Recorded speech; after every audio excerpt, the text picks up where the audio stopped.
Guys and girls, welcome back to the Greenlight. We have what should be the holy grail of patch notes, guys. So we're going to take a deep dive into these patch notes and see just what New World has been cooking up for us. They say Update 1.0.4 is focused on fixing the top issues our players have been hitting, especially those impacting wars. Check out the patch notes. Update 104 is primarily focused on fixing the top issues that our players have been hitting in recent weeks, especially those impacting wars. Notable fixes include resolving the AoE magic effect war exploit. Wow, that's huge, guys. That is huge. AoE magic effect war exploit, huge. So I'm guessing, okay, let's keep going. The issue preventing players from being able to appropriately increase their faction token cap, that's huge. And beginning to work on addressing issues causing invulnerability.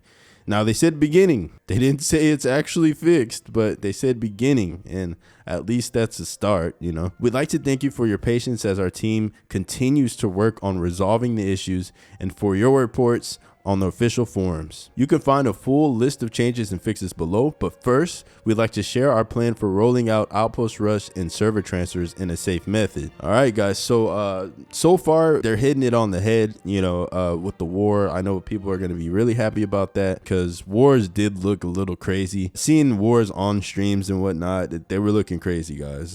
That lag was just, I mean, I'm sure it was still somewhat fun, but, you know, it can only be so much fun when things like that lag stuff was happening, you know. Outpost Rush and server transfers rollout plan. After the downtime required to deploy the 104 update, we will re-enable Outpost Rush and server transfers at the times listed below. Server transfers. US West will be enabled at 2 a.m. Pacific time when the downtime from 104 is complete. After we monitor server transfers in US West to ensure no new issues are encountered, we will re-enable it for the remaining regions at 2 p.m. Pacific time. No server restarts are required. So looks like we're getting it first on US West, which is pretty cool. So if you guys are on US West, congrats. If you weren't able to get your server transfer in time before they shut them down the first time. Outpost Rush, South America, 2 a.m. Pacific time when downtime is complete. US West, 10 a.m. it's coming back. US East, it's 12 p.m. AP Southeast, 2 p.m. and Central Europe, 7 p.m. Our goal is to adhere to the schedule above, but may need to adjust the timing depending on any issues or lack thereof. We'll keep you updated on our forums and through in-game messaging for any incoming downtime. So this is the scheduled rollout for Outpost Rush, so you guys be on the lookout for that. A lot of people were enjoying the Outpost Rush when it came back online, so I'm happy for you guys that are able to participate in that game mode to be able to get in, and I hope there aren't any more bugs that come up or anything like that. Hopefully it's smooth, guys, because I know you guys have been itching for it, man. You guys have been itching for that in-game level 60 stuff, and you deserve to play something, man. You deserve to really enjoy some in-game. You got there. I know it was a grind, it was a journey. Hopefully you guys can enjoy it. General changes. Remove the Everfall starting beach to funnel new players through the other 3 locations to increase the probability of new players and friends being able to start together. I guess there were 4 different places that you could start at, and now there are only going to be 3. So yeah, it increases the chances of you starting where your friends would start, which that's always cool. First house discount reduces the purchase price, but does not reduce taxes. So they said that already. In the last patch, they mentioned that it wasn't supposed to reduce taxes. So we will compensate any player who purchased a house before the UI fix went out with 2,000 coins. So that's pretty cool, actually. Maybe I'll get that 2,000 coins because I did buy a house, guys, and I did pay taxes. I paid full taxes on my house. It's sad I don't have a house in real life. I only have a house in the game. But there you go. Slightly improved performance with wars. Slightly. I want major improved, but at least they're touching it, guys.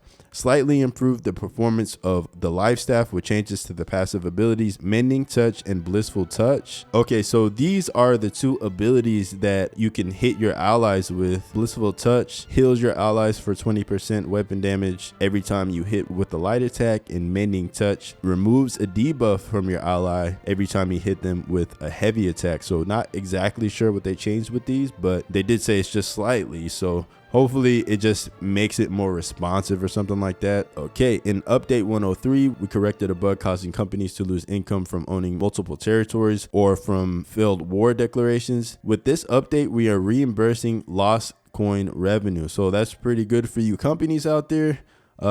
Even though you probably already have a bunch of coin, here goes some more coin for you guys. The company treasury will be reimbursed for all the coin revenue resulting from the issue. The revenue return will not exceed the treasury cap. If a company has been completely abandoned, they will not recover lost coin. We increased the faction token cap by 50% for each faction tier. We made this change so that players can earn extra tokens even if they've hit the reputation cap and want to save up while working to advance to the next faction rank.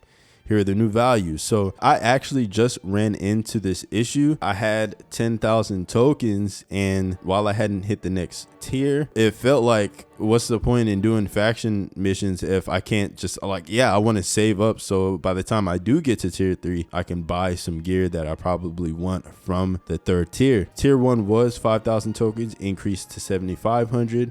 Tier 2 is increased to 15,000. Tier 3 increased to 22,500. Tier 4, 37,500, and 5, 75,000. General bug fixes. Fixed an issue where the faction token caps were not increasing after players had completed the rank up quest for their faction. Fixed a rare issue causing world time to skip ahead or behind, which would subsequently cause a variety of issues across the world. Fixed an issue causing players to lose houses they own in Cutlass keys. Fixed several rare server crash issues. Fixed an issue with the suspension/ban notification showing incorrect times. Fixed an issue where players could use their world transfer token while they still had active trading post contracts, causing additional issues when the transfer resolved. Fixed an issue causing some AI not to spawn in the world as intended. Fixed an issue where MyCard corrupted portals in Shattered Mountain were distributing higher tier gear than intended and respawning faster than intended. Fixed an issue where enemies in MyCard corrupted portal events were dropping loot. Fixed an issue causing an unintended animation when interacting with the bubbling cauldron housing item, and an issue causing the ladle object to not appear in the player's hand while interacting. Fixed an issue with the star metal and orichalcum ore veins where large ore veins were rewarding small amounts of ore and small ore veins were rewarding larger amounts of ore. Fixed an issue where the war lottery timer would not pause correctly during the war lockout period. Fixed the render distance of the jack-o'-lantern pumpkin lights. That's serious right there, guys. Fixed an issue causing the GM chat tag to show on non-GM players. Fixed an issue causing armor textures to flicker. Fixed an issue in the Starstone Barrows expedition where the arcane protection was not protecting players from certain lasers. I haven't gotten to Starstone yet, guys. I've ran Armene like 20-50 times, and I'm fiending for a new dungeon, and I just haven't got there yet. Fixed an issue where certain enemies in the Armene excavation were invulnerable. Fixed an issue where the ice pylon would stay on an infinite cooldown. Fixed an issue where players could obtain rings that had 2 perks sharing an exclusive perk label and shouldn't exist on the same ring. This sounds like something they fixed last time too. Fixed an issue causing the projectile visual to be absent from Ice Gauntlet and Ice Pylon attacks. Fixed an issue where players would be unable to complete a variety of game actions after fast traveling. All right, so speculative fixes. So these are always the fixes that, they're kind of fixes, but they don't know type of thing. Fixed a war exploit where players could use area of effect magic effects to capture rally points without taking damage. This should be improved by the war performance and life stat performance updates, but we will continue to monitor to see if these issues persist. We have fixed several known causes of players being invulnerable. This issue is a top priority for our team, and we are continuing to track down fixes for additional causes of this issue. We have speculatively fixed the issue where players could get stuck after leaving Outpost Rush. This was a rare issue, and our team was not able to reproduce it. We will continue to monitor during the rollout. Thank you for your support.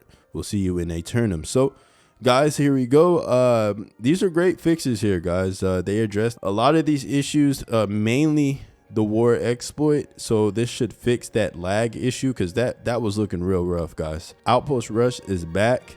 Server transfers are back. A bunch of other little bugs are dealt with.